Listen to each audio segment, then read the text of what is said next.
کوفہ کی زمین پر جب حق کے اس عظیم مسافر نے اپنی آخری سانس لی تو محل کی چھت سے گرنے والا خون کا ہر قطرہ تاریخ میں ایک نیا باب لکھ گیا۔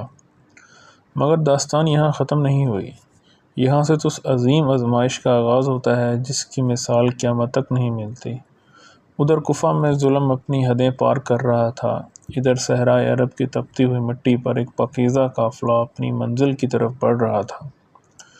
یہ مولا امام حسین علیہ السلام کا قافلہ تھا۔ 2 محرم 61 ہجری کا سورج نکل رہا تھا۔ ہواؤں میں ایک ایسی سنگین اور غمگینی تھی جو پہلے کبھی نہیں دیکھی گئی۔ کیمل کے قدموں کی آواز اور صحرا کی سرسرایت کے درمیان قافلہ کا ہر فرد خاموش تھا، مگر ان کے دلوں میں خدا کی رضا پر راضی رہنے کا عظیم جذبہ تھا۔ اس قافلے میں صرف مرد نہیں تھے بلکہ چھوٹے بچے، خواتین اور بیمار بھی شامل تھے۔ سفر لمبا تھا، دھوپ تیز تھی اور دشمن کی حرکت و سکنات پر سب کی نظر تھی۔ مولا امام حسین علیہ السلام سب سے آگے تھے اور ان کا رعبدار چہرہ آسمان کی طرف تھا جہاں وہ اپنے نواسے ہونے کا حق ادا کرنے میدان وفا کی طرف بڑھ رہے تھے۔ اور پھر تاریخ کا وہ تریخ ترین لمحہ آیا جب سفر کرتے کرتے ایک مقام پر مولا امام حسین علیہ السلام کا گھوڑا اچانک رک گیا۔ آپ نے اسے آگے بڑھانے کی کوشش کی مگر اس وعدہ شناس جانور نے اپنا قدم زمین پر جما لی۔ ایک کے بعد دوسرا گھوڑا بدل گیا مگر کوئی بھی گھوڑا اس مقام سے ایک قدم آگے بڑھنے کو تیار نہیں تھا۔ امام حسین علیہ السلام سمجھ گئے تھے کہ منزل آ گئی ہے۔ آپ نے وہاں موجود مخصوص لوگوں اور صحرا کے بدوؤں سے پوچھا، اس زمین کا نام کیا ہے؟ کسی نے کہا نینوا، کسی نے کہا گڈریے۔ آپ نے پوچھا کیا اس کا کوئی اور نام بھی ہے؟ تب ایک بوڑھے شخص نے آگے بڑھ کر عرض کی، آقا اس زمین کو کربلا بھی کہتے ہیں۔ کربلا کا نام سنتے ہی امام حسین کے چہرے پر ایک عظیم مسکراہٹ اور ساتھ ہی گہرا غم نمایاں ہوا۔ آپ نے فرمایا، خدا کی قسم یہی ہمارا دکھ اور بلا کی جگہ ہے، یہی ہمارے گھوڑوں کے رکنے کی جگہ ہے، یہی ہمارے خیمے لگانے کا مقام ہے اور یہی ہمارے خون بہائے جانے کی زمین ہے۔ امام کے حکم پر قافلے نے اپنا سارا سامان اتارا۔ کربلا کی جھلستی ہوئی مٹی پر بی بی زینب اور باقی خواتین کے لیے ٹینٹس لگائے جانے لگے۔ حضرت عباس علیہ السلام نے پرچم حسینی کو زمین میں گاڑا جس کا سایہ خیموں پر پڑ رہا تھا۔ یہ منظر جتنا پرشور تھا اتنا ہی دل کو چیر دینے والا تھا۔ ان خیموں سے رات کو رونے کی یا شکوے کی آوازیں نہیں آتی تھی بلکہ جب رات کے اندھیرے پوری صحرا کو اپنی لپیٹ میں لیتا تو ان خیموں سے قرآن کی تلاوت اور اللہ کے حضور رکوع اور سجود کی صدائیں گونجتی تھیں۔ بچے پاس بیٹھے سفر کی تھکان مٹا رہے تھے اور بڑے آنے والے کل کی تیاری میں مصروف تھے۔ یہ وہ پاکیزہ لوگ تھے جنہیں عبادات سے کربلا کی مٹی بھی مقدس ہو رہی تھی، مگر دشمن انہیں سکون سے عبادت نہیں کرنے دینا چاہتا تھا۔ خیمے لگائے ابھی زیادہ وقت نہیں گزرا تھا کہ دور سے صحرا کے افق پر مٹی کا ایک بڑا طوفان اٹھتا ہوا دکھا۔ گھوڑوں کی ٹاپوں کی آواز سے زمین کانپنے لگی۔ یہ یزید کا ظالم گورنر ابن زیاد کا بھیجا ہوا 1000 سپاہیوں کا لشکر تھا جس کی قیادت حر بن یزید التمیمی کر رہا تھا۔ ان کا مقصد امام حسین علیہ السلام کے قافلے کو گھیرنا اور انہیں آگے آنے سے روکنا تھا۔ جب دشمن کا لشکر پاس پہنچا تو وہ پیاس سے نڈال تھے۔ ان کے گھوڑے اور سپاہی پانی کے لیے تڑپ رہے تھے۔ دیکھے حسینیت کا کردار۔ مولا امام حسین علیہ السلام نے دشمن کی فوج پر رحم کھایا اور حضرت عباس علیہ السلام کو حکم دیا کہ دشمن کا ایک ایک سپاہی اور ان کے گھوڑوں کو بھی پانی پلایا جائے۔ وہ دشمن جو ان کا پانی بند کرنے آئے تھے اسے خود امام اپنے ہاتھوں سے پانی پلا رہے تھے۔ حر کا دل اس عظیم کردار کو دیکھ کر اندر سے کانپ گیا مگر وہ حکم کا غلام تھا۔ اس نے قافلے کے گرد گھیرا تنگ کرنا شروع کر دیا۔ دن گزرتے گیا اور محرم 7 تاریخ آ پہنچی۔ کربلا کا میدان اب دشمن کے لشکر سے بھرا ہوا تھا کیونکہ عمر بن سعد ہزاروں کی فوج لے کر وہاں پہنچا ہوا تھا۔ اب پانی کا گھاٹ پر پہرا بٹھا دیا گیا۔ مولا امام حسین علیہ السلام کے خیموں میں پانی کا آخری قطرہ بھی ختم ہو گیا۔ چھوٹے بچے، جن میں عظیم شیر خدا کے پوتے شامل تھے، پیاس سے بلکنے لگے۔ سپاہی چاروں طرف سے تلواروں اور تیروں کے ساتھ کھڑے تھے۔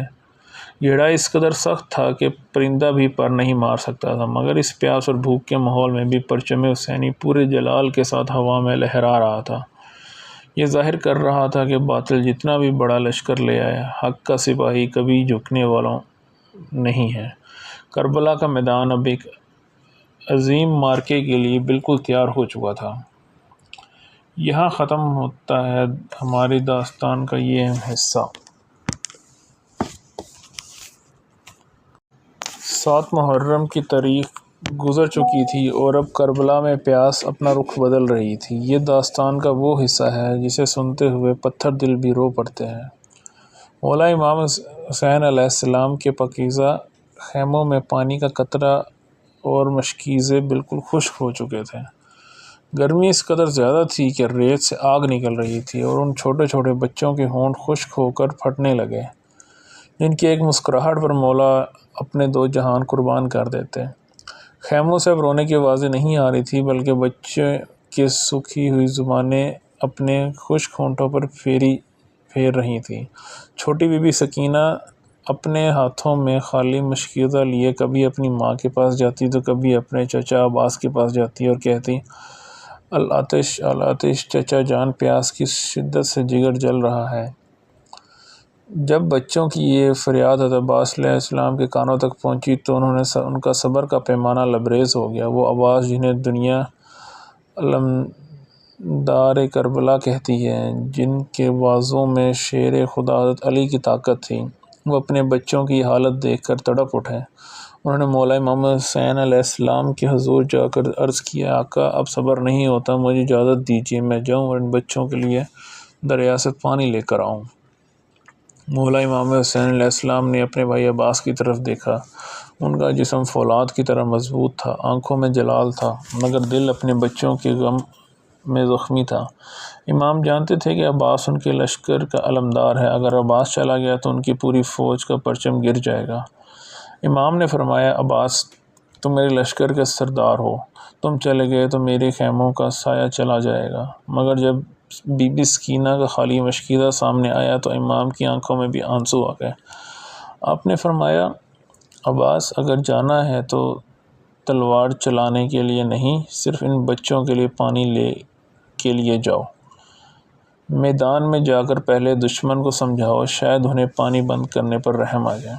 حضرت عباس علیہ السلام نے اپنے مولا کے قدموں کو چوما۔ انہوں نے اپنے جسم پر علمداری کا لباس درست کیا، ہاتھ میں بی بی سکینہ کا وہ خالی مشکیزہ لیا اور اپنے گھوڑے پر سوار ہو کر چلے گئے۔ جب وہ گھوڑے پر سوار ہوئے تو ان کا رعب ایسا تھا کہ دشمن کی فوج کو دریائے فرات پر پہرا دے رہی تھی، ان کے دلوں میں ابھی سے خوف کی لہر دوڑ گئی۔ گھوڑوں کی ٹاپوں کی آواز سے کربلا کی زمین لرزنے لگی۔ حضرت عباس علیہ السلام کا گھوڑا دریائے فرات کی طرف بڑھ رہا تھا۔ سامنے عمر بن سعد اور ابن زیاد کے ہزاروں آرمڈ سپاہ تیر اور تلواروں کے ساتھ دریا کی گھاٹ کو گھیرے ہوئے تھے، تاکہ آل محمد کو کوئی فرد پانی تک نہ پہنچا سکے۔ حضرت عباس علیہ السلام نے دریا کے کنارے پہنچ کر دشمنوں کے سامنے اپنا گھوڑا روکا۔ انہوں نے پورا جلال کے ساتھ آواز بلند کی اور فرمایا، او یزید کے لشکریو، تمہارے جانور اس دریا سے پانی پی رہے ہیں اور دنیا کے پرندے اور کافر اس پانی سے پیاس بجھا رہے ہیں، مگر نبی پاک کا گھرانہ، ان کے چھوٹے بچے پانی کے ایک بوند کے لیے تڑپ رہے ہیں۔ تمہیں خوف خدا نہیں آتا؟ راستہ چھوڑ دو اور ان بچوں کا پانی ان تک پہنچنے دو۔ مگر دشمن کے سپاہیوں پر زور اور لالچ کی قدر ہوا تھی، انہوں نے مذاق اڑانا شروع کر دیا۔ کہا، عباس تمہیں اور تمہارے بچوں کو پانی تب ہی ملے گا جب تم یزید کی بیعت کرو گے۔ یہ سننا تھا کہ غازی عباس کی آنکھوں میں جلال الہی اتر آیا۔ انہوں نے اپنی تلوار کو میان سے نکالا اور پھر جو ہوا وہ تاریخ نے پہلے کبھی نہیں دیکھا۔ جب شیر خدا کے بیٹے نے تلوار چلائی تو دشمن کی ہزاروں کی فوج میں تہلکہ مچ گیا۔ عباس علیہ السلام اکیلے ہی دشمن کے دستوں پر ٹوٹ پڑے۔ ان کی تلوار کے ایک ایک وار سے دشمن کے سر کے دھڑ الگ ہو گئے۔ جو سپاہی پانی پر پہرا دے رہے تھے وہ اپنی جانیں بچا کر بھاگ گئے۔ حضرت عباس علیہ کا جلال اس قدر زیادہ تھا کہ دشمن کا سردار پکارنے لگا، یہ کوئی عام مرد نہیں، یہ تو میدانوں میں خود حضرت علی علیہ السلام اتر آئے ہیں۔ اکیلے مجاہد نے دریائے فرات کے گھاٹ سے ہزاروں کی فوج کو پیچھے دھکیل دیا۔ گھوڑا ایک دوسرے سے ٹکرا رہے تھے، سپاہی اپنی تلواروں کو چھوڑ کر بھاگ رہے تھے، اور تھوڑی ہی دیر میں غازی عباس نے دریائے فرات پر مکمل قبضہ کر لیا۔ انہوں نے اپنے گھوڑے کو پانی کے اندر اتارا، پانی ان کے گھوڑے کی پیٹھ تک آ رہا تھا۔ غازی نے پانی کو دیکھا، انہوں نے اپنے دونوں ہاتھوں میں تھوڑا سا پانی لیا اور اپنے خشک ہونٹوں کے قریب لائے۔ انہیں بے پناہ پیاس تھی، مگر اچانک انہیں بی بی سکینہ اور علی اصغر کی پیاس یاد آئی۔ انہوں نے پانی کو واپس دریا میں پھینک دیا اور فرمایا، عباس تیری کیا مجال، تو پانی پی لے، اور نبی کا نواسہ اور ان کے بچے پیاسے رہے ہیں، خدا کی قسم میں پانی نہیں پیوں گا۔ حضرت عباس علیہ السلام نے فوراً جھک کر بی بی سکینہ کا وہ خالی مشکیزہ پانی سے بھرا۔ مشکیزہ بھاری ہو چکا تھا، انہوں نے اسے اپنے مضبوط کندھے پر رکھا، پرچم کو ہاتھ میں تھمایا اور گھوڑے کو واپس خیموں کی طرف موڑ دیا۔ ان کے دل میں صرف ایک ہی دھن تھی کہ کسی طرح یہ پانی صحیح سلامت خیموں تک پہنچ جائے اور ان کی پیاسی بھتیجیاں بی بی سکینہ اپنی پیاس بجھا سکیں۔ مگر دشمن جانتا تھا کہ اگر عباس یہ پانی خیموں تک لے گیا تو حسینی سپاہیوں کو بے بہا طاقت مل جائے گی۔ عمر بن سعد نے اپنے تیر اندازوں کو حکم دیا، عباس کو گھیر لو، ان پر چاروں طرف سے تیروں کی بارش کر دو، اگر پانی خیموں تک پہنچ گیا تو ہم میں سے کسی کو زندہ نہیں چھوڑا جائے گا۔ حضرت عباس خیموں کی طرف بڑھ رہے تھے اور دشمن کا ایک نیا اور بدترین گھیرا ان کے گرد تنگ ہو رہا تھا۔